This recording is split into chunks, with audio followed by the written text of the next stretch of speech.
প্রিয় দর্শক, সবাইকে স্বাগত জানাচ্ছি প্রমিসেস জানতে চাই আজকের পর্বে। আমি নুসরাত রহমান, পুরো পর্ব জুড়ে আপনাদের সাথে আছি এবং সঙ্গে আছেন দুজন অতিথি। আজ আমাদের আলোচ্য বিষয় ডিটক্স নাকি রিহ্যাব, কোনটা আসল চিকিৎসা। আর এই বিষয়টি আলোচনা করবার জন্য স্টুডিওতে এসেছেন দুজন। আমাদের সাথে আছেন প্রমিসেস মেডিকেলের কেস ম্যানেজার এবং অ্যাডিকশন প্রফেশনাল আশিকা মাহবুব এবং একই সাথে আছেন অ্যাডিকশন কাউন্সিলর সাহির জামিল। দুজনকেই স্বাগতম আমাদের স্টুডিওতে। কেমন আছেন? আপনাকে? ভালো আছি, আপনি ভালো আছেন? হ্যাঁ, ভালো আছি। Thank you. আশিকা মাহবুব, আপনাকে আজকে আমরা প্রথম পেয়েছি, আর সাহির জামিলকে আমরা আগেও পেয়েছি বেশ কয়েকবার, এবং খুব চমৎকার আলোচনা আপনি আমাদের উপহার দিয়েছেন। আশা করি আজকেও আমাদের এই আলোচনা খুব চমৎকার হবে। আমি আজকে শুরুতে আশিকা মাহবুব আপনার কাছে আসি। এই যে আমরা যে বিষয়টি আজকে নির্ধারণ করেছি, ডিটক্স নাকি রিহ্যাব, আসল চিকিৎসা কোনটা, তো দুটো টার্ম, একটা হচ্ছে ডিটক্স এবং আরেকটা হচ্ছে রিহ্যাব। প্রথমে ডিটক্স টার্মটা সম্পর্কে আপনার কাছে জানতে চাই যে এটা দিয়ে কি মিন করা হচ্ছে। আচ্ছা, ডিটক্সটা আসলে বেসিক্যালি এটা একটা বডি থেকে টক্সিনটাকে দূর করার জন্য একটা মানে অ্যাডিকটিভ সাবস্টেন্সেস যেগুলো বডিতে থাকে, ওটা মেডিকেল সুপারভিশনে দূর করা আর কি, সেই টক্সিনগুলো যাতে বের হয়ে যায় বডি থেকে, এবং কোনো যাতে উইথড্রল মানে যেগুলো হয় একটা মানুষের ড্রাগ ছাড়ার সময়, সেই উইথড্রল এফেক্টগুলো যাতে ম্যানেজ করা যায়, ওরকম একটা প্রসেসটা হচ্ছে ডিটক্সিফিকেশন। আচ্ছা, মানে বাংলায় যেটাকে বলে নির্বিষকরণ, তো ওটাকেই বলছেন যে শরীর থেকে যে ড্রাগগুলো ছিল সেটাকে চলে যাওয়া, সেটাকে বলা হয় হচ্ছে ডিটক্স। তো এই যে আমরা যে টপিকটা নিয়েছি যে আসল চিকিৎসা কোনটা, ডিটক্স নাকি রিহ্যাব, এখানে আসলে তার মানে তাহলে পার্থক্যটা কি হচ্ছে, তাহলে রিহ্যাবটা কি? একটা মানুষের তো যে আসক্ত মানুষ, সে আসলে শারীরিক, মানসিক, মানে সামাজিক অবস্থা সব কিছুই আসলে এফেক্টেড হয়ে যায়, খারাপ অবস্থা হয়ে যায়। সো প্রথম যেটা একটা ড্রাগ এডিক্ট মানুষ, প্রথম যেটা তার প্রয়োজন হয়, মানে যেটা সে ভাবতে পারে, সেটা হচ্ছে যে তার ফিজিক্যাল উইথড্রলটা, মানে সে ছাড়তে চাচ্ছে এরকম পর্যায়েও যদি সে থাকে মানসিকভাবে, সে আসলে পারে না। কারণ যখন কেউ ড্রাগ ছাড়তে চেষ্টা করে তখন তার বিভিন্ন রকমের ফিজিক্যাল উইথড্রলস হয়, সো সেই জন্য তো সে ছাড়তে পারে না। সো সেই জন্য সে সবসময় ভাবে, এরকম ভাবে যে আমি যদি এই কষ্টটা না হতো, এই উইথড্রলের যে কষ্টগুলো হয়, এই যে যেমন ধরেন অ্যাংজাইটি হয়, তারপরে অনেক সময় অনেকের খিঁচুনিও হতে পারে, পেট খারাপ হয়, ঘুম হয় না, এরকম বিভিন্ন রকমের সমস্যার কারণে মানুষজন আসলে ছাড়তে চাইলেও ছাড়তে পারে না। সো তখন সে এতটুকু মানে রিয়েলাইজেশনে আসে যে আমি কোনো একটা ব্যবস্থা নিয়ে যদি আমি মেডিকেল সুপারভিশনে যদি এই সাবস্টেন্সটা আমার বডি থেকে চলে যায়, যদি আমি আরাম করে মানে উইথড্রলটা কাটিয়ে যেতে পারি, মানে কষ্ট না পেয়ে, তাহলে হয়তো বা আমি ড্রাগ মুক্ত থাকতে পারবো, এরকম অনেক সময় ভাবে। সো ওই রকম ধারণা থেকে ডিটক্সিফিকেশনটা সবাই অনেক সময় ডিসিশন নেয় যে আমি ডিটক্স করব, বাসাকেও বোঝায় যে আমাকে মানে ডিটক্সে পাঠাও, কারণ আমি তো ছাড়তে পারছি না, কারণ আমার উইথড্রল হয়, যদি আমি ডিটক্স করে আসি তাহলে আমি ভালো থাকতে পারবো। তো এই মানসিকতা থেকে আসলে মেইনলি ওটা করে। ওটা তো আসলে একটা শুধুমাত্র ফিজিক্যাল উইথড্রলটা যাচ্ছে, কিন্তু একটা আসক্ত মানুষ তো শুধু ফিজিক্যাল উইথড্রল থাকে না, তার আসলে বিভিন্ন মানসিকও অনেক রকমের সমস্যা দেখা দেয় যখন সে, কারণ ড্রাগটা হচ্ছে মানে মানুষটাকে শারীরিক এবং মানসিকভাবে অসুস্থ করে ফেলেছে, ডিপেন্ডেন্ট করে ফেলেছে। তো শুধুমাত্র তো শারীরিকটা না, সে মানসিকভাবেও, সে যখন যেমন একটা ডাউনার ড্রাগ, যেমন ধরেন হেরোইন, কেউ যদি হেরোইন খেত একটা মানুষ, সে হেরোইন খাওয়া অবস্থায় তার যে অনুভূতিগুলো, সাধারণত উইথড্রল এফেক্টে তার উল্টাটা হয়। তো ধরেন হেরোইনটা একটা ডিপ্রেসেন্ট, সো ওরকম একটা লো থাকে একটা মানুষ যখন হেরোইন খায়। তো হেরোইনটা যখন ছাড়তে চেষ্টা করে তখন দেখা যায় তার ঘুম হয় না, তার অ্যাংজাইটি হয়, হ্যাঁ, তার খিঁচুনি হতে পারে, তার পেট খারাপ হতে পারে, অনেক কষ্ট হয় আসলে। সো সে তো সেই জন্য ওই মানুষটা আর কি ছাড়তে পারে না। সো সে ভাবে যে ডিটক্স করে ওটা থেকে বের হয়ে যাব, তারপর আমি ছেড়ে দিব। কিন্তু আসলে এই রিহ্যাবিলিটেশনটা হচ্ছে গিয়ে যে একটা মানুষকে মানে নতুনভাবে জীবন শুরু করতে হবে। সো পুনর্বাসন যেটাকে আমরা বলি, সো পুনর্বাসনে যেতে হবে আর কি। সো ওটার জন্য তো শুধুমাত্র ড্রাগ ছেড়ে ওভাবে থাকা যায় না যে শরীরে নাই আর আমি ছেড়ে দিলাম। তাকে তো জানতে হবে যে আমি কেন ড্রাগটা ইন দ্য ফার্স্ট প্লেস আমি কেন ওই ড্রাগটা খাওয়া শুরু করেছিলাম, বা আমার আসলে মানসিকভাবে কতভাবে এফেক্টেড হয়েছে, এগুলো জানতে আসলে সময় লাগে। সো ওই প্রসেসটা এটা একটা মানে আরো অনেক লং একটা আর একটু দীর্ঘ সময় জি। অ্যাকচুয়ালি রিহ্যাব হ্যাঁ। হয়। আমি যদি সাহিরের কাছে রিহ্যাব সম্পর্কে এবার জানতে চাই যে ডিটক্স ব্যাপারটা বললেন আশিকা মাহবুব যে শরীর থেকে চলে যাওয়া সাবস্টেন্সগুলো চলে যাওয়া সেই অংশটুকুকে বলা হচ্ছে ডিটক্স। জি কিন্তু রিহ্যাব মানে এই ব্যাপারটার আরেকটু প্রসারিত একটা দিক আছে। তো রিহ্যাবটা সম্পর্কে যদি আপনার কাছ থেকে জানতে পারি। রিহ্যাব বেসিক্যালি রিহ্যাবিলিটেশন যেটা বলা হচ্ছে, রিহ্যাবিলিটেশন প্রসেস একটা ডিটক্সিফিকেশন প্রসেস আর রিহ্যাবিলিটেশন প্রসেস। সো রিহ্যাবিলিটেশন শুরু করতে গেলে আমাদের কিন্তু প্রথমে ডিটক্সিফিকেশনটা লাগবেই, কারণ রিহ্যাবিলিটেশন প্রসেসটা শুরু হওয়ার আগে আমাদের বডি থেকে সব কেমিক্যালসগুলা নিউট্রালাইজ হয়ে যাওয়া, বের হয়ে যাওয়া কোনো কষ্ট ছাড়া বা কোনো অসুবিধা ছাড়া, এটা মেক শিওর করতে হবে। আচ্ছা, করার পরেই আমরা অ্যাকচুয়ালি রিহ্যাবিলিটেশনটা শুরু করতে পারি, কারণ রিহ্যাবিলিটেশন প্রসেসটা focuses more on habits, more on skills, more আরও বেশি আমাদের ডে টু ডে প্র্যাকটিসেস যেগুলো আমরা ড্রাগ ইউজিং অবস্থায় যেগুলো ছিলাম, ওইটা ড্রাগ থেকে বের হয়ে আসার পরের যেই পার্টটা, সেইখানে আমরা কিভাবে করে ভালো থাকবো এই জিনিসগুলো শেখানো হয় through counselling, peer support group, যে সবাই মিলে একসাথে যারা ভালো হওয়ার চেষ্টা করছে, through social support. So rehabilitation process আমাদেরকে যেগুলো শেখানো হচ্ছে সেগুলা ইজ ইভেনচুয়ালি আমাদের যাতে রিল্যাপসটা আবার না হয়, যে আমরা ড্রাগের দিকে আবার না চলে যাই, এই প্রসেসটাই রিহ্যাবিলিটেশন। সো এইখানের মধ্যে আমাদের যেমন কাউন্সিলিং আছে, গ্রুপ কাউন্সিলিং হয়, গ্রুপ থেরাপি হয়, one on one face to phase one on one counselling হয়, ওয়ান অন ওয়ান থেরাপি হয়। এই জিনিসগুলা থেকে এক একজনের যেই খারাপ হ্যাবিটগুলা, ওগুলাকে তো আমরা আইডেন্টিফাই করছি, করে আমরা ভালো হ্যাবিটও আইডেন্টিফাই করছি, ভালো হ্যাবিট না থাকলে নতুন হ্যাবিট বিল্ড করার চেষ্টা করছি। এই যে ওই অভ্যাসগুলো থেকে বের হয়ে একটা নতুন হ্যাবিট তৈরি করতে এটা তো টাইম লাগে। ডিটক্সিফিকেশন সাধারণত এক একটা ড্রাগ বা কেমিক্যাল যদি বলি, এক একটা ড্রাগ আর কেমিক্যালের এক একটা হাফ লাইফ থাকে, যে আমি এইটা নিলে এতটুকু সাবস্টেন্স আমার ভিতরে এটা কতক্ষণ থাকছে। সো এক একটা জিনিসের রিহ্যাবিলিটেশন টাইম এক এক রকম, which is short term, usually short term. But নতুন একটা হ্যাবিট ফর্মিং তো অনেক বছরের বিষয়, যে আমি একই জিনিসটা বারবার করছি। সো নতুন একটা হ্যাবিট ফর্ম করতে তো সময়ের বিষয়।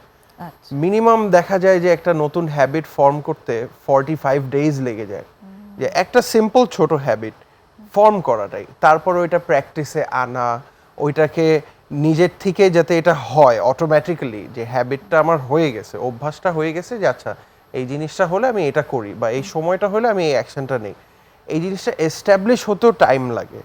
সো এই রিহ্যাবিলিটেশন প্রসেসটা একটু সময়ের ব্যাপার, যেখানে আমার এই পুরান হ্যাবিটগুলো ভেঙে নতুন হ্যাবিট একটা ইন্ট্রোডিউস করে, সেটাকে আবার নতুন করে শিখে সেটাকে নিজের মতো করে নেওয়া, সো দ্যাট এটা ইমপ্লাই হয়। So rehabilitation takes a bit of time, and not just with habits, also with skill building. যে আমার তো অনেক রকম স্কিল দরকার হবে লাইফে, যেটা আমি ড্রাগ ইউজ করার সময় আমার ছিল না, বা আমার নাই, আমার পজিটিভ কোনো কিছু খুবই অল্প ছিল। সো আমার এই যে স্কিল বলতে আসলে কি কি কি ধরনের স্কিলের কথা বোঝাচ্ছেন? স্কিলস বলতে আমি যদি সবচেয়ে বেসিকটা বলি, যে ড্রাগ অ্যাডিক্টদের যেই প্রবলেমটা হয়, যারা সাফারিং ফ্রম এডিকশন, কোনো একটা ফ্রেন্ড ফোন করলো বা ফ্রেন্ডের সাথে দেখা হয়ে গেল যাদের সাথে খাচ্ছে বা খেয়েছে, বা ওই খাবার মানে একসাথে ইউজ করার মেমোরিটা লিঙ্কড, ওই ফ্রেন্ডটাকে যে অ্যাভয়েড করা, এটাই তো একটা স্কিল, যেটা আমাদের যারা ইউজার থাকে ওদের থাকে না, যে আচ্ছা আমার একটা খুব ভালো বন্ধু, এত ভালো জানের বন্ধু, ছোটবেলার বন্ধু, ওর সাথে দেখা হয়ে গেল, এখন ও যদি একটা অফার করে আমাকে খাওয়ার, অ্যান্ড আমার রিহ্যাবিলিটেশন করা নাই, আমার জাস্ট নির্বিষ্কারণ করা, যে এই যে আমি ডিটক্স Detox করা, করেছি। আমার নতুন হ্যাবিটগুলো নাই, সো আমি ওকে না করব কিভাবে? আমি তো ওই স্কিলটা আমার নাই। সো ওই স্কিলটা আমি কোত্থেকে শিখবো? রিহ্যাবিলিটেশন প্রসেসে এরকম অনেক ধরনের সিনারিওর জন্য অনেক রকম স্কিলস শেখানো হয়, যে how to say no but no thanks, যে ঠিক আছে আমি খাবো না, or how to just say no and completely get away, এরকম টাইপের অনেক কিছু শেখানো হয় স্কিলস। সো এই স্কিলসগুলো ডেভেলপ করে করেই আস্তে আস্তে এগুলো ইমপ্লাই করে এগুলো আমাদের লাইফে প্র্যাকটিসে এনে তারপরেই অ্যাকচুয়ালি রিহ্যাবিলিটেট হওয়ার পরে ভালো থাকা যায়। সো নট জাস্ট দিস, আরো অনেক রকম আরো স্কিলস অনেক থাকে। কিছু আছে, আমরা সবগুলোই শুনবো, অনেক কিছু শুনবো, হয়তো সব শুনতে পারবো না, আরো শুনবো একটা ছোট্ট বিরতি নিয়ে এসে। প্রিয় দর্শক, একটা বিরতি নিচ্ছি, সঙ্গেই থাকবেন আশা করি।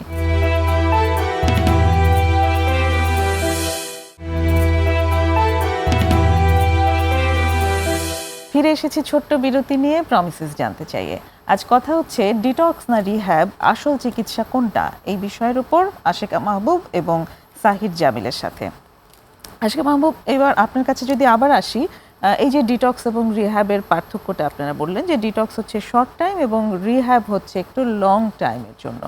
একটু কি কোনো টাইম লিমিট কি আছে আসলে, যে কতদিন মিনিমাম হলে সেটাকে ডিটক্স তখন ওটা নির্বিষকরণ হয়, এবং রিহ্যাবিলিটেশন অ্যাকচুয়ালি মিনিমাম বা ম্যাক্সিমাম কতদিন পর্যন্ত করার প্রয়োজন হয়, সেরকম কি আছে? আসলে এটা এক্স্যাক্টলি যে ডিটক্স অথবা রিহ্যাব, আসলে জিনিসটা ওইভাবে না নিয়ে আমাদের ভাবা উচিত ডিটক্সটা হচ্ছে গিয়ে যে আমাদের ফিজিক্যাল যে সমস্যাগুলো সেগুলো দূর করতে যে এই যে নির্বিষকরণটা করা হয় সেটা, আর পরবর্তীতে প্রথম হচ্ছে কি ধাপটাই আসলে ডিটক্স। এক্স্যাক্টলি। সো প্রথম ধাপটা হচ্ছে এটা, এরকম না যে ডিটক্স করলাম আর অথবা রিহ্যাব করলাম। আসলে রিহ্যাবে আসলেও তো ডিটক্স করতে হয়, হ্যাঁ, কারণ প্রথমে তো ফিজিক্যাল উইথড্রল, একটা মানুষ ড্রাগ ছাড়া থাকবে, তার যে সমস্যাগুলো হবে ওগুলো তো আসলে মেডিকেশন, প্রপার মেডিকেশনের মাধ্যমে সেগুলো অ্যাডজাস্ট করতে হবে। যখন মানুষ ফিজিক্যালি স্টেবল হবে তখনই না সে প্রোগ্রামে যেতে পারবে এবং পরবর্তীতে অন্যান্য নিজের উপরে কাজ করতে পারবে আর কি।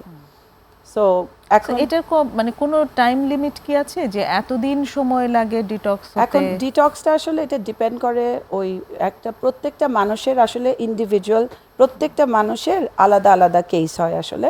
এরকম নেসেসারি না যে একদম সবারটা একই হবে। তো এটা কে কতটুকু কি পরিমাণ ইউজার কতদিন ধরে ইউজ করছে, হ্যাঁ, ওগুলোর উপরেও আসলে ডিপেন্ড করে যে তার মানে কতটুকু উইথড্রল হবে এবং কতদিন লাগবে। তো সেটা আসলে 72 আওয়ার্সও লাগতে পারে কোনো মানুষের, 1 সপ্তাহ, 2 সপ্তাহ, 3 সপ্তাহ পর্যন্ত লাগতে পারে আসলে। সো এটা ডিপেন্ড করে যে কে কতটুকু ইউজ করেছে আর কি। হেভি ইউজার্স হলে সাধারণত 21 ডেজ লেগে যায় আর কি ডিটক্স হতে। মিনিমাম 21 দিন লেগে যায় যদি সে মিনিমাম না, অনেক মানে বেশি কারো কারো 1 সপ্তাহে হিল ফিল ওকে, উইথড্রল সিমটমস গুলো হয়তো বা থাকবে না, মানে ফিজিক্যাল উইথড্রল।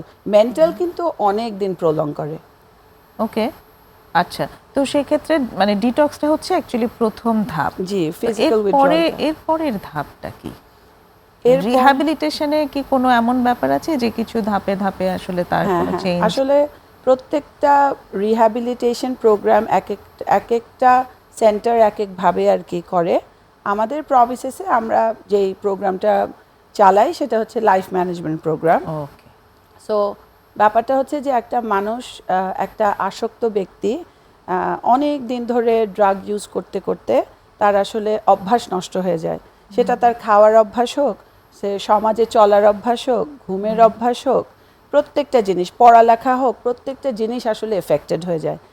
তার লাইফটা একদম মানে ছিন্ন বিচ্ছিন্ন না হওয়া পর্যন্ত সাধারণত দেখা যায় কেউ রিহ্যাবের চিন্তা করে না। এমন না যে একটু খেয়েছি রিহ্যাব করে ফেলি, এরকম তো আর সাধারণত হয় না। সাধারণত দেখা যায় যাদের লাইফটা আনম্যানেজেবল হয়ে গেছে তারাই কনসিডার করে রিহ্যাবিলিটেশনের। সো যাদের লাইফ আনম্যানেজেবল হয়ে গেছে তার মানে হচ্ছে গিয়ে তার কিছুই ঠিক নাই, তার ফিজিক্যাল সমস্যা আছে, তার মেন্টাল সমস্যা আছে, তার সে সোশ্যালি মিশতে পারে না, তার মানে এরকম বিভিন্ন রকমের সমস্যা সে আছে। সো আমাদের লাইফ ম্যানেজমেন্ট প্রোগ্রামেতে যেটা করা হয় সেটা হচ্ছে যে লাইফটাকে আবার নতুন করে সাজিয়ে গুছানোর ব্যবস্থা করে দেওয়া আর কি। সো এটা আসলে প্রত্যেকটা ধাপে, মানে সকালে কখন ঘুম থেকে উঠবে, তারপরে ফিজিক্যাল এক্সারসাইজ করবে, সময় মতো খাওয়া দাওয়া করবে, গ্রুপ কাউন্সেলিং হবে, ইন্ডিভিজুয়াল কাউন্সেলিং হবে, তারপরে নিজেদের মধ্যে সাব গ্রুপ হবে, রাতে সময় মতো ঘুমাবে। এ প্রত্যেকটা জিনিস তো লাইফটা ম্যানেজ করা মানে কি প্রত্যেকটা এর মাঝখানে ফ্যামিলি মেম্বার্সদেরকে অনেক সময় আমরা একসাথে অবশ্যই একটা ড্রাগ এডিক্ট ভালো হতে চেলেই হয় না, খুব ভালো হয় যদি তার পরিবার বুঝতে পারে যে সে কিসের মধ্যে দিয়ে গিয়েছিল এবং আগামীতে তার কোথায় পৌঁছাতে হবে। এটা যদি আমরা ফ্যামিলি সাপোর্টটা পাই তাহলে তো সে মানুষটার ভালো হওয়াটা আরও মানে সাকসেস হওয়ার সম্ভাবনা আরও বেড়ে যায়। সো ওটাও আমরা ইনকর্পোরেট করি। সো এভাবে প্রত্যেকটা ধাপে মানে কখন ঘুম থেকে উঠবে, কখন ঘুমাবে এবং সারা দিনে কিভাবে কি করবে, কিভাবে নিজেকে নিয়ে ভাববে, সব কিছু নিয়ে একটা প্রোগ্রাম আমরা আর কি চালিয়ে থাকি আর কি। আচ্ছা, তো কতদিন ব্যাপী এই প্রোগ্রামটা আপনারা করান? এটা আসলে একটা 6 মাসের প্রোগ্রাম। আমরা আসলে সাজেস্ট করি, আসলে একটা মানুষ, এটা একটা লাইফ লং প্রোগ্রাম। একটা আসক্ত মানুষ একটা স্বাভাবিক জীবনে ফিরে আসবে, যে এটা তো একটা অসুস্থতা। সো একটা অসুস্থ মানুষ পুরোপুরি কখনো ভালো হয়ে যায় না, যে শুনতে একটু খারাপ লাগে অনেক সময়, কিন্তু বলা হয় যে once an addict is always an addict. হ্যাঁ, সো এটা আমার একটা পার্সোনালিটির part, it's part of my personality. So এটা তো মানে এটা এমন না যে আমার জ্বর এসেছে একটু ওষুধ খেলে আমার জ্বরটা ভালো হয়ে গেল, এটা তো মানসিকভাবে আমার ওই পার্সোনালিটি। সো ওটার জন্য আমার মানে এটার সাথেই লেগে থাকতে হবে। কিন্তু মানে মিনিমাম যেহেতু বাংলাদেশে একটা মানে একটা মানুষকে রাখার তো একটা মানে পৃথিবীর বিভিন্ন জায়গায় এরকম 18 মাস 24 মাসেরও প্রোগ্রাম চলে আসলে, কিন্তু বাংলাদেশে 6 মাসের বেশি প্রোগ্রাম কোথাও চলে না। সো আমরা আর কি একটা 4 থেকে 6 মাসের প্রোগ্রাম রান করে থাকি, কারণ একটা মানুষ আসলে ডিটক্স যে 21 দিন ডিটক্স করলো মানে সে ফিজিক্যালি সে রেডি এখন। হ্যাঁ, সে চিন্তা ভাবনা সে বুঝতে পারবে হয়তোবা, তারপরেও আসলে অনেক মেন্টাল উইথড্রল থেকে যায়, বাট মোটামুটি সে একটা বোঝার মতো অবস্থায় আসে, তখন তাকে আমরা ক্লাসেস শুরু করি রেগুলারিটি। ওই যে সাহিদ যেটা বলছিল যে 45 ডেজ লাগে একটা নতুন জিনিস মানুষকে শিখতে। তো একটা মানুষ শুধুমাত্র শিখলো এই যে সময় মতো উঠবো, এক্সারসাইজ করব, নিজেকে নিয়ে ভাবছি বা কোন কোন জায়গায় আমার দোষ ছিল, কোথায় আমার ঠিক করতে হবে, হয়তোবা সে 45 ডেজে জেনে গেল, কিন্তু ওইটাকে ইমপ্লিমেন্ট করা, ওটার উপরে কাজ করতেও তো সময় লাগে আসলে। সো মিনিমাম 6 মাস একটা মানুষের থাকলে ভালো। পরবর্তীতে মানে এই 6 মাস হয়ে গেলে যে তারপরে চলে গেল আর কোনো দিন আমরা মানে আশা লাগবে না ওরকম না, একটা সবসময় একটা কানেকশনে থাকবে, একটা কানেকশন বিল্ড আপ করতে হয় একটা রিকভারি গ্রুপের সাথে, কাউন্সিলরের সাথে, এই ডক্টরের পার্টটা সাথে। একটু যদি সাহিরের কাছে জানতে চাই যে এই যে চিকিৎসা শেষ হওয়ার পরেও যে একটা ব্যাপার আছে মেইনটেনেন্স, এই ব্যাপারটাতে কিভাবে হেল্প দেওয়া হয় এবং এটা কি কারণে দরকার এত? ধরুন যে কারোই একটা অসুখ হলো, সে হসপিটালে ট্রিটমেন্ট নিল, বাড়িতে চলে যাওয়ার পরে সে নিজের মতো মেইনটেনেন্স করতে পারে, কিন্তু এখানে কেন বলা হচ্ছে যে this is not the end, hospital থেকে চলে যাওয়ার পর তাকে মেইনটেনেন্স করার জন্য আরও যোগাযোগে থাকতে হবে, ব্যাপারটা কি? আমাদের এটাকে বলা হয় ক্রনিক রিল্যাপসিং ডিজিজ। ক্রনিক যে এটা সবসময়ই থাকবে লং টার্ম, রিল্যাপসিং মানে হচ্ছে গিয়ে এটা আবার হতে পারে। সো এখানে মেইনটেনেন্সের বিষয়টাই কিন্তু অনেক ইম্পর্টেন্ট, অনেকই গুরুত্বপূর্ণ। আচ্ছা, কারণ মেইনটেনেন্সের জায়গাটাতেই যদি আমাদের গ্যাপ থেকে যায় বা আমাদের মেইনটেনেন্সের জায়গাটাতে ল্যাকিং হয়ে যায়, তখনই আমাদের আবার ব্যাক টু জিরো চলে যেতে হয়।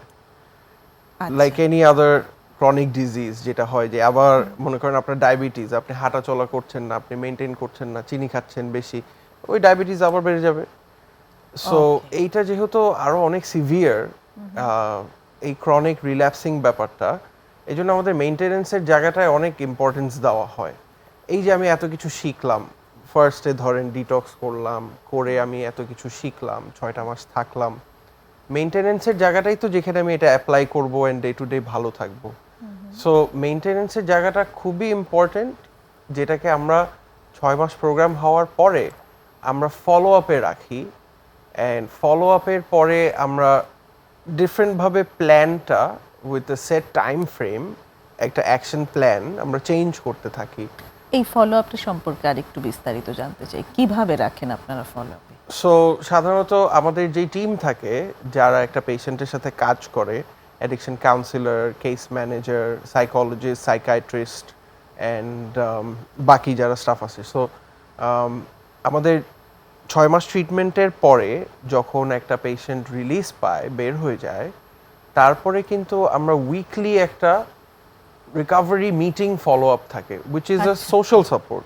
ওকে, যে আমাদের একটা সোশ্যাল সাপোর্ট হলো, যারা অলরেডি ইন রিকভারি, আগের সিনিয়র যারা বের হয়ে গেছে, ওদের সাথে ট্যাগ করে দেওয়া বা ওদের সাথে জয়েন করা, সো দ্যাট তারা মিলে একসাথে এই যে হ্যাবিটগুলো শিখলো, healthy ways of having fun, healthy ways of enjoying, healthy ways of expressing, যে খারাপ কিছু হইলে healthy ways of expressing that, যে আমার সাথে খারাপ কি হয়েছে, এইগুলা সব একটা নতুন গ্রুপের সাথে জয়েন করানো হয়, সো দ্যাট তারা টাচে থেকে বাইরে they are facing life, and এই নতুন যারা বের হয়েছে তারাও তো they will be facing life. So এই যে এইটা একটা সাপোর্ট সিস্টেম তৈরি করা হয়, আচ্ছা এইটা হচ্ছে গিয়ে ফলো আপের একটা মেজর পার্ট। আচ্ছা, আর আরেকটা বিরতির সময় হয়ে এসেছে, আমার এই রিলেটেড আরেকটা প্রশ্ন আছে, আমি বিরতি থেকে এসে ওটা করছি। দর্শক, আরেকটা বিরতির আমাদের সময় হয়ে এসেছে, আশা করি সঙ্গেই থাকবেন।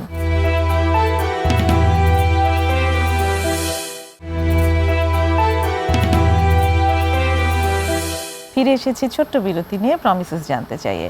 আজ কথা হচ্ছে আশেকা মাহবুব এবং সাহির জামিলের সাথে ডিটক্স না রিহ্যাব, আসল চিকিৎসা কোনটা, এই বিষয়ের উপর। সাহির, বিরতির আগে যে জায়গাটিতে ছিলাম, যে সাপোর্ট সিস্টেম, এই যে আপনি বলছেন, তো রিকভারি মিটিং আয়োজন করা হয়, এখানে যারা ট্রিটমেন্ট নিয়ে গেছে তারা ফেরত এসে এসে প্রতি সপ্তাহে তাদের শেয়ারিংগুলো করে। হাউ ইজ দিস হেল্পফুল, এবং এটাকেই কেন সাপোর্ট গ্রুপ বলা হচ্ছে? এইটাকে সাপোর্ট গ্রুপ বলা হচ্ছে, and why this is helpful is because এই মানুষগুলাই ট্রিটমেন্টটা নিয়ে, এই মানুষগুলো অ্যাকচুয়ালি ওনারা যেটা শিখেছেন সেটাকে অ্যাপ্লাই করে ওনারা ভালো আছেন, অ্যান্ড যেই সমস্যাগুলো দিয়ে এই যে নতুন যিনি বের হচ্ছে বা নতুন যাকে ট্যাগ করে দেওয়া হচ্ছে, সো আগের যারা ছিলেন ওনারাও কিন্তু ওই সেম টাইপের প্রবলেম, সেম টাইপের সমস্যা, অ্যান্ড কাছাকাছি ধরনের সিনারিওগুলো একটু ডিফারেন্ট, বাট সেম টাইপেরই ওই কষ্ট, ওই ফিলিংসগুলো যেটা বোঝানো যায় না আসলে, মানে একটা আরেকজন যদি ফেলো না হয় ওই জিনিসটা অ্যাকচুয়ালি বোঝানো যায় না, মানে ওয়ার্ডস দিয়ে ওটা এক্সপ্রেস করা খুবই ডিফিকাল্ট। সো এই যে কানেকশনটা যে বিল্ড আপটা হয় থ্রু দিজ মিটিংস উইথ একটা মানুষ যে অলরেডি এটা গো থ্রু করেছে, ওইটা ইজ মাচ মোর স্ট্রঙ্গার কানেকশনটা উইথ আদার রিলেশনশিপস, মানে কম্পেয়ার করলে যে বাবা মার সাথে যেই রিলেশনশিপ বা ছোটবেলার ফ্রেন্ডদের সাথে যেই রিলেশনশিপ বা পার্টনারের সাথে যেই রিলেশনশিপ, অনেক ধরনেরই তো আমাদের রিলেশনশিপ থাকে যেগুলো ক্লোজ। সো এই যে এই ভিতরের এই কথাগুলো যেগুলো খুব ডিফিকাল্ট টু এক্সপ্রেস, এগুলো কিন্তু এইসব মানুষদের কাছে করা যায় না, অথবা করাটা খুবই টাফ। সো এই গ্রুপের সাথে যেহেতু they went through the same trauma and the same healing, so এই এনার্জিটা, এই আন্ডারস্ট্যান্ডিংটা, এই এমপ্যাথিটা, এটা খুব ইজিলি ম্যাচ করে। অ্যান্ড মনে হয় যে কানেকশনগুলা যে এত রিয়েল অ্যান্ড জেনুইন, যে লাইফ লং দেখা যাচ্ছিল ওই যে কারণটা যে কেন খাচ্ছে বা কেন নিয়েছে বা কেন সাফারিংটা হচ্ছে, এনারা ছাড়া অন্যদের বুঝতে খুব কষ্ট হয় বিষয়গুলা। সো এইটা is that's why it is very helpful relate করাটা। জি, কিন্তু এনারা খুব সহজে রিলেট করতে পারেন। জি, বিকজ তারা ওই একই এক্সপিরিয়েন্সেস থ্রুতে যায়। সো আমাদের এই সাপোর্ট গ্রুপের support system is one of the ways যেটা আমরা আফটার ট্রিটমেন্ট এই ফলো আপে রাখি, এটার সাথে ট্যাগ করে দেওয়াটা। তাছাড়া আরো কিছু জায়গা আছে যেগুলা খুবই important, like follow up counselling. So সবারই আমাদের কোনো না কোনো রকমের কাউন্সিলিং প্রয়োজন হয়, অ্যান্ড কাউন্সিলিংটা আসলে আমার নিজের ভিতরের জিনিসটাই বের করে আনা থ্রু আমার নিজের ইনসাইট, মানে চিন্তা ভাবনাটা আমারই নিজেরটা ক্লিয়ার করা with a councillor and taking the right steps, যে কোনটা আমার জন্য ভালো হবে। সো কাউন্সিলিংটা একটা খুব সুন্দর, মানে অনেকে মনে করে যে আমার কাউন্সিলিং লাগবে না, আমি কাউন্সিলিং ছাড়াই I am tough enough and very strong to face it, but counselling actually makes you stronger no matter how tough you are. So এই জিনিসটা যে একটা মেজারেবল, যে আচ্ছা আমার কি গোল ছিল, আমি কি অবস্থায় ছিলাম, কাউন্সিলিংটার পরে আমি ওই জিনিসগুলো যেগুলো রিয়েলাইজ করলাম বা চিন্তা ভাবনা করলাম, আমি এটা এভাবে করা উচিত বা ওভাবে করা উচিত, করে আমি এটা অ্যাপ্লাই করে আমি কি জায়গায় আসলাম, ওই মেজারেবল প্রসেস মানে মেজারেবল একটা জিনিস করে তখন that feels much more better, যে আমার এই প্রগ্রেসটা আমি অ্যাকচুয়ালি দেখতে পাচ্ছি যে আমি কোথা থেকে কোথায় আসছি। সাধারণত তো এটা দেখা যায় না। So counselling is something which is very helpful and সবারই কাউন্সিলিং ফলো আপ দেওয়া হয়। আর সাধারণত থাকতেই পারে অনেকে যাদের মেডিসিন হয়তো বা কন্টিনিউ করে বা মেডিসিন চলে, ওর মেডিসিনে থাকতে হয় আর কি বেসিকলি। সো ওই যে সেটার জন্য যে সাইকিয়াট্রিক ফলো আপটা, সেটা ক্যান বি উইকলি একবার বা মাসে একবার until the medicine stops. Just এই সিম্পলি আমাদের ফিজিক্যাল জায়গাটাও দেখা, আমাদের ইমোশনাল জায়গাটাও দেখা, আমাদের সোশ্যাল জায়গাটাও দেখা। সো এই তিনটা জায়গাতেই আমরা কাজ করে এই ফলো আপের মধ্যে রেখে রেখে রেখে ইভেনচুয়ালি লাইফ লং যাতে ফেস করতে পারে সমস্যাগুলা, ওরকম স্কিল অ্যান্ড ওরকম আর কি ওরকম কোয়ালিটিস দেওয়ার চেষ্টা করি, so that they can face life without drugs, এভাবে করে আগাতে পারে, সো দ্যাট রিল্যাপসটা আবার না হয়। আমি এটার সাথে আরেকটা জিনিস সংযুক্ত করতে চাই, হ্যাঁ প্লিজ। সেটা হচ্ছে আমাদের প্রমিসেসে কিন্তু এমন না যে একই সিস্টেমে প্রত্যেকটা পেশেন্ট যায়। আসলে প্রত্যেকটা পেশেন্ট এক একজন ইন্ডিভিজুয়াল, তার রিয়ালিটি এক এক রকম। হ্যাঁ, সো আমরা ওটাও আসলে কনসিডার করি, কে কে মানে কোন বয়সের একটা মানুষ, সে কি চাকরিজীবী নাকি সে স্টুডেন্ট নাকি সে বেকার, কাজ করছে না, বা তার আরও মানসিক সমস্যা আছে, তার সাথে বাবা মা থাকে না, ডিভোর্সড, এরকম বিভিন্ন রকমের কেসেস। তো সবাইকে আসলে এক কাতারে ফেলা যায় না। আমরা কিন্তু মানে প্রত্যেককে আলাদাভাবে সবার জন্য প্ল্যান ঠিক করি আর কি। এই যে যখন এখানে ডিটক্স করবে ফার্স্টে, সবাইকে বুঝাই যে অনেক সময় বাবা মা ভাবে যে ও এতদিন আমি রাখবো না, আমি নিয়ে যাব, হ্যাঁ ও পারবে, ও আমাকে বলেছে। তো আমরা বোঝাতে চেষ্টা করি যে ওটা সম্ভব না, এটা একটা প্রসেস, এই যে নিজেকে চেনার একটা সময় লাগে নিজেকে চিনতে, সো সেই সময়টা দেওয়া প্রয়োজন। ওরকম করে তারপরে হচ্ছে কি যে এখন জিজ্ঞেস করে যে ও তাহলে কি করতে হবে, কয়টা সেশন হবে, ওষুধ পাবে নাকি, তারপরে কত ঘন ঘন আসতে হবে, এটা আসলে ভ্যারি করে। এখন আমরা ওই মানুষটাকে চেষ্টা করি, আমরা একটা টিমে কাজ করি এবং আমরা ইন্ডিভিজুয়ালি সবাই মিলে আলোচনা করে ওই মানুষটার জন্য কোনটা ভালো হবে ওটা চিন্তা করে তাকে একটা প্ল্যান দেই আর কি।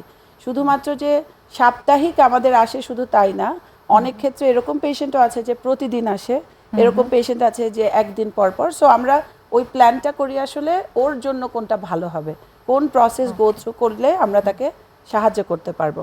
আর এই সাহায্যটা আমরা সবাইকে অ্যাডভাইস করি যে তোমার এখানে থেকেছো তুমি 6 মাস, কিন্তু এই জিনিসটা ধরে রাখতে হবে অ্যাটলিস্ট 2 ইয়ার্স। 2 ইয়ার্স তুমি নিয়মিত আমরা যেভাবে বলবো সেভাবে যদি চলতে পারো, সেভাবে যদি আমাদের গাইডলাইনটা ফলো করো, তাহলে তুমি মানে আশা করা যায় মোস্ট অফ দ্য কেসেসে যে সেই মানুষটা ভালো থাকতে পারবে। তো আমাদের অভিজ্ঞতায় দেখা গেছে যে যারা এটা পারে আসলে মানে আমাদের গাইডলাইনটা সত্যি যদি ফলো করে, তাহলে আসলে সাকসেস রেট অনেক হাই থাকে আর কি। মানে ধরে রাখার সম্ভাবনাটা অনেক বেশি এবং সুস্থ থাকার সম্ভাবনা আর স্বাভাবিক পথে তো জীবনে। মানুষ ভুল করতেই পারে, ভুল করলে এই যে অন্য রিকভারিদের সাথে কথা বলবে, আমাদের আচ্ছা, এখানে এই যে পথে কাউন্সিলর ভুল করা মানে হচ্ছে রিল্যাপস, তাই তো? সেটাই। আচ্ছা, রিল্যাপসটা সম্পর্কে একটু যদি বলেন যে ট্রিটমেন্ট তো হলো, তাহলে রিল্যাপসের ব্যাপারটা কি, কেন রিল্যাপস নিয়েও আসলে ভাবতে হবে? আসলে যদিও সাহির বলেছে যে this is a chronic relapsing disorder disease, তো রিল্যাপস আসবে, তো সেটা কিরকম ভাবে আসে, কেন আসে, সেটাকে নিয়ে কিভাবে ডিল করতে হয়? ওটাই আর কি, মানে যেহেতু ওটা একটা মানসিক অসুস্থতা, হ্যাঁ, সো আমি আসলে আমার ওই অ্যাডিকটিভ পার্সোনালিটিটা আছে, সেই জন্যই আমি আসক্ত হয়ে গেছি। সব মানুষ কিন্তু একবার দুইবার ট্রাই করলেই আসক্ত হয়ে যায় না, হ্যাঁ, কিন্তু যার মধ্যে ওই পার্সোনালিটিটা আছে সেই মানুষটাই ওই লেভেলে পৌঁছে যায় আর কি। সো ওই জিনিসটা নিজে অ্যাকসেপ্ট করা যে হ্যাঁ আমার মধ্যে এই সমস্যাটা আছে, ওটা তো হচ্ছে গিয়ে প্রথম ধাপ।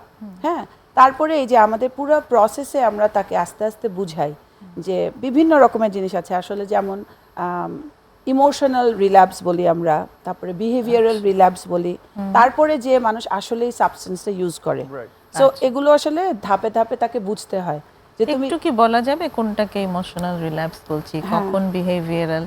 ইমোশনাল রিল্যাপস মানে ধরেন যেটা আমার সাথে আমি পুরানো টাইমের সাথে যদি অ্যাসোসিয়েট করি, ধরেন আমার খুব মেজাজ করতাম, আমি খুব রাগারাগি করতাম, ছোট ছোট কথা গায়ে লেগে যেত, হ্যাঁ, বা আমি তো এগুলো হচ্ছে কি ইমোশনাল আর কি, ইমোশন রিলেটেড যেগুলো can be related to my drug use, মানে অতীতে আমি যেগুলো করেছি ওটার সাথে রিলেটেড। ওগুলো তো এই যে 6 মাস যদি থাকে, সো সে তো নিজেকে চিনতে শিখে যে কোন জিনিস ইমোশনসগুলো আমাকে I have to be careful. Like হঠাৎ করে আজকাল আমার চিটচিটা লাগে, সবার কথা বিরক্ত লাগে, কারোর সাথে কথা বলতে ইচ্ছা করে না, ঘুমিয়ে থাকতে ইচ্ছা করে, এই যে এগুলোও কিন্তু একটা ওয়ার্নিং সাইন আসলে, হ্যাঁ। তো নিজেকে আসলে এই জন্যই আমরা বলি যে সময়টা লাগবে, যে 6 মাস যখন সে থাকবে তখন সে ভালো করে যাতে নিজেকে নিয়ে কাজ করে, নিজেকে ভালো করে চিনে, এবং ওটাকে ধরে রাখতে হবে আর কি। সেজন্যই অ্যাটলিস্ট সপ্তাহে সপ্তাহে যখন আসবে তখন সে তার ওইগুলো শেয়ার করতে, ইমোশনালি কেমন আছে, এটা খুবই ইম্পর্টেন্ট। তো একটা মানুষ যদি ইমোশনালি ভালো না থাকে, তো পরবর্তীটা হচ্ছে কি যে তার বিহেভিয়ারাল চেঞ্জেসও শুরু হয়, হ্যাঁ। সে সারাদিন ঘুমিয়ে থাকে, আবার শুরু করলো যে কারোর সাথে কথা বলে না, বাসার কোনো দাওয়াত আছে সে ওখানে যাবে না, পড়ালেখা করছে না, এরকম বিহেভিয়ারাল চেঞ্জ এরকম হতে পারে, কিন্তু যে তখনও মানুষটা আসলে সাবস্টেন্স ইউজ করেনি, কিন্তু তার এগুলো ওয়ার্নিং সাইন। আচ্ছা, সো এরকম। আর পরবর্তী ধাপটা হচ্ছে কি যে সে আসলেই সাবস্টেন্সটা ইউজ করে ফেললো। এখন এইটা যে কারো 3 মাসে হবে তা না, সেটা 3 মিনিটেও কারো এই পুরো প্রসেসটা গো থ্রু করে ফেলতে পারে, হ্যাঁ। আবার অনেক দিনেও করতে পারে, কিন্তু মানে আইডিয়াটা হচ্ছে যে নিয়মিত যদি সে আমাদের টাচে থাকে, এবং এই যে আমাদের রিকভারি সার্কেলের সাথে যারা ভালো আছে তাদের টাচে থাকে, প্রয়োজন হলে কাউন্সিলিং নেয় এবং আমাদের সেন্টারের টাচে থাকে, তাহলে আসলে এগুলা অ্যাড্রেস করা যায়, আইডেন্টিফাই করা যায়। ওয়ার্নিং সাইনগুলো সম্পর্কে অ্যাওয়ারনেস দেওয়া যেতে পারে, বা সেও অ্যাওয়্যার হতে পারে, এবং তাহলে সে রিল্যাপসটা প্রিভেন্ট করতে পারে। মানে যে অ্যাডিক্ট, মানে রিকভারিং যে, সে হয়তো নিজে রিয়েলাইজ করছে না, কিন্তু সে যখন আমাদের টাচে থাকবে তখন কিন্তু আমরা বলতে পারবো যে তোমাকে কি মনে হচ্ছে, তোমাকে একটু ডাউন মনে হচ্ছে, তোমাকে একটু অস্থির মনে হচ্ছে।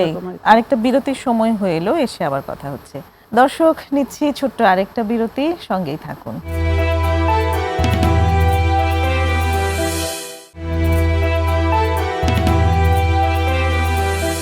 দেখছেন প্রমিসেস জানতে চাই। আজ কথা হচ্ছে ডিটক্স নাকি রিহ্যাব, আসল চিকিৎসা কোনটি? কথা বলছেন আশেকা মাহবুব এবং সাহির জামিল।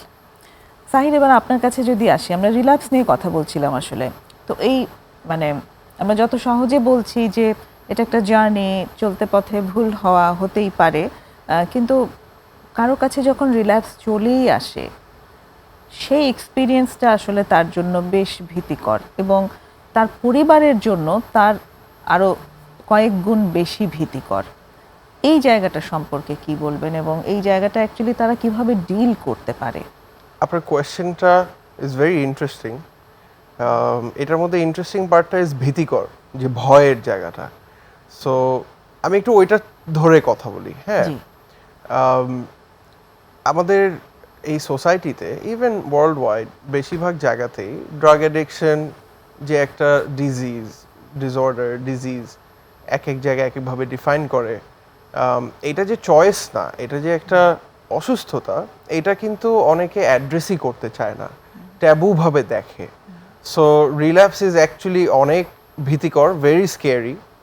আর স্পেশালি অনেক সময় যারা ধরেন যে প্রোগ্রাম করে, রিহ্যাবিলিটেট করে অনেক টাইম ধরে ভালো আছে, তাদের রিল্যাপস হওয়াটা ওটা আরও বেশি ভীতিকর। আর নতুন ধরেন যে যারা কিছুদিন হয়েছে, ধরেন প্রোগ্রাম করেছে বা ডিটক্স করে তারপরে আবার খেয়ে ফেললো, রিল্যাপস হলো, সেটাও স্কেয়ারি। এই এই যে ভয়, এই ফিয়ারের জায়গাটা থেকেই কিন্তু অ্যাকচুয়ালি সমস্যাটা বেশি তৈরি হয়।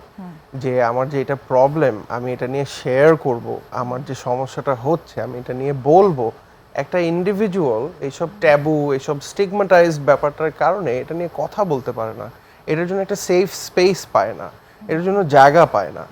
সো এই জন্যেই কিন্তু মানুষ এই যে এরকম আমাদের আজকের যে টপিকটা, যে কোয়েশ্চেনটা, যে আচ্ছা ডিটক্স না রিহ্যাবিলিটেশন, কোনটা আসল চিকিৎসা, মানুষ কি চায় যে আমার তো সমাজে একটা ইমেজ আছে, একটা রেপুটেশন আছে, সো আমার এই যে ড্রাগ অ্যাডিকশনটা আমি লুকায় রাখছি, এটা থেকে তাড়াতাড়ি বের হয়ে আসতে হবে।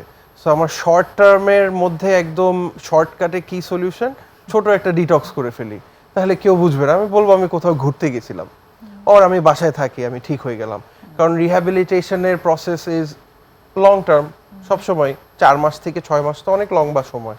সো এই জায়গাগুলোতে কি হয়, ওরা ডিসকারেজড হয় রিহ্যাবিলিটেশন প্রসেসে যেতে, বেশি এনকারেজড হয় আর বেশি অ্যাট্রাকটিভ লাগে যে আমি ছোট্ট করে ডিটক্স করে আমি ভালো হয়ে যাব। আসলে জায়গাটা সেরকম না। আমার তো জাস্ট জিনিসটা বের হয়ে গেলেই হলো না, আমার তো চলতে হবে জিনিসটা, মানে এই হ্যাবিটগুলো নিয়ে লাইফ লং ভালো থাকতে হলে ফর দ্য লং টার্ম আমার তো এটা মানে পুরোপুরি জিনিসটা করতে হবে। সো এই পুরোপুরি জায়গাটাতে করাটা, এই ফিয়ারটা ফেস করাই অনেক বড় বিষয়, যে না আমার একটা প্রবলেম আছে, আমি এটার জন্য ট্রিটমেন্ট নিব, এরপর আমি এটা ভালো থাকবো, চিকিৎসা নিয়ে আমি ভালো থাকবো। সো এই যে ভয়টা, এইটা ভাঙানোটাই আসলে খুব ইম্পর্টেন্ট, যে আমার একটা রোগ হলে আমি চিকিৎসা করতে যাব, এটাতে ভয় কিসের, আচ্ছা, তাই না? আমার ধরেন ফর এক্সাম্পল আমার অন্য কোনো রোগ হলো, আমি এটার জন্য ডাক্তারের কাছে গেলে আমার এটা তো লুকানোর মতো কিছু না, বা আমার তো এটাতে লজ্জা পাওয়ার মতো কিছু না। সো এই যে আমরা মানুষকে যেভাবে ট্রিট করি, বিকজ আমরা মনে করি এটা চয়েস, যে তারা ইচ্ছা করে নিচ্ছে, তারা ছেলেই ছেড়ে দিতে পারে, বিষয়টা তো আসলে ওরকম না। এটা তো একটা অসুস্থতা, এটা তো হ্যাবিট হয়ে যায়। সো আর পরেও গিয়ে আবার এটাতে ফল ব্যাক হতে পারে। সো প্রথম চিকিৎসার জায়গাটাতেই তো একটা স্টিগমা কাজ করে, তারপরে গিয়ে সে না মেইনটেনেন্সের জায়গায় অনেকে আমরা অনেক রকমের পেশেন্ট পাই, ভাবি যেটা বলছিল যে আমাদের তো এক একজনের সিনারিও, এক একজনের কেস এক এক রকম। সো অনেকেই কিন্তু এটা একটা খুব কমন কোয়েশ্চেন, যে 1-2 বছর 2-3 বছর হয়ে গেল, তো তুমি তো ভালো হয়ে গেছো, এখনো তুমি কেন যাও? হ্যাঁ, হ্যাঁ, আসলে ওনারা এই জিনিসটা বুঝতে পারে না, মেবি দে আর সাপোর্টিভ। এটা জ্ঞানের অভাব, এটা অ্যাকচুয়ালি মানে অ্যাওয়ারনেসটার খুবই অভাব। এই অ্যাওয়ারনেসই আমরা আসলে দিতে বসেছি এখানে, রাইট। রাইট? So, So, এই তার যে মানে fear- আপনার কাছ থেকে যেটা জানলাম সেটা হচ্ছে যে ভয় পাওয়ার প্রয়োজন নাই, যদি রিল্যাপস হয়েও যায় তাহলে সাথে সাথে হেল্প নেওয়াটাই হচ্ছে জ্ঞান, মানে ওয়াইজ। Right. ওটা হলেই সে তাড়াতাড়ি আবার সেখান থেকে বের হতে পারবে। এখানে ভাবি কিছু অ্যাড করতে চান যদি হ্যাঁ, মানে আশেকা? ওই ফ্যামিলি মেম্বারদের জন্য বলতে চাই যে ওই যে যেটা সাহির বলছিল, যে ও তো চাইলেই বন্ধ রাখতে পারে, ও ইচ্ছা করে এরকম করতে থাকে। হ্যাঁ, এই মানসিকতা থেকে আসলে আমাদের বের হয়ে আসার চেষ্টা করা উচিত। কারণ কমন কথা বলতে থাকে যে মানে টার্মগুলো এরকম যে ও তো আবার শুরু করেছে, আবার করছে, ওরই উপর রেসপন্সিবিলিটিটা দিয়ে দেওয়া যে সে ইচ্ছা করেই হ্যাঁ, আসলে আবার করছে। সেটাই। অথচ অনেক সময়, বেশিরভাগ সময় দেখা যায় যে এই যে একটা নির্দিষ্ট সময় পরে ভাবে অনেক দিন তো হলো, এখন তো তুমি ভালো হয়ে গেছো, এখনো কেন যেতে চাচ্ছ? হ্যাঁ, তো ফ্যামিলিকে এটা বুঝতে হবে যে এটা একটা মানে রিকভারির, ড্রাগের অপোজিট, ড্রাগ অ্যাডিকশনের অপোজিট হচ্ছে গিয়ে কানেকশন। Connection. হ্যাঁ, সো অ্যাডিকশনের অপোজিট হচ্ছে কানেকশন। সো কানেকশনটা ধরে রাখতে যদি পারে, তাহলে যদি পথে ভুলও হয়ে যায়, ভুল মানুষের হতেই পারে, শুধুমাত্র তো ড্রাগ সমস্যা না, আসলে তো সমাজে অনেক রকমের সমস্যা আছে।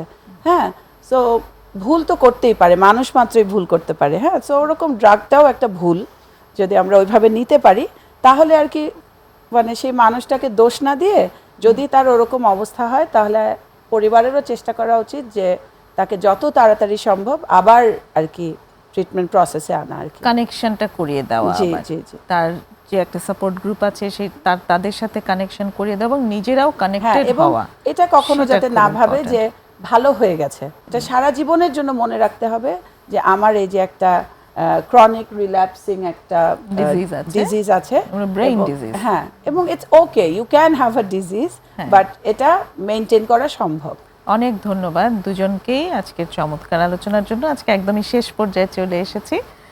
প্রিয় দর্শক, আমরা আজকে অনুষ্ঠানের একদম শেষে আছি। আশা করি আগামী অনুষ্ঠানেও আপনারা আমাদের পাশে থাকবেন, সাথে থাকবেন এবং থেকে আমাদের উৎসাহ দেবেন। ততক্ষণ পর্যন্ত সবাই ভালো থাকুন। খোদা হাফেজ।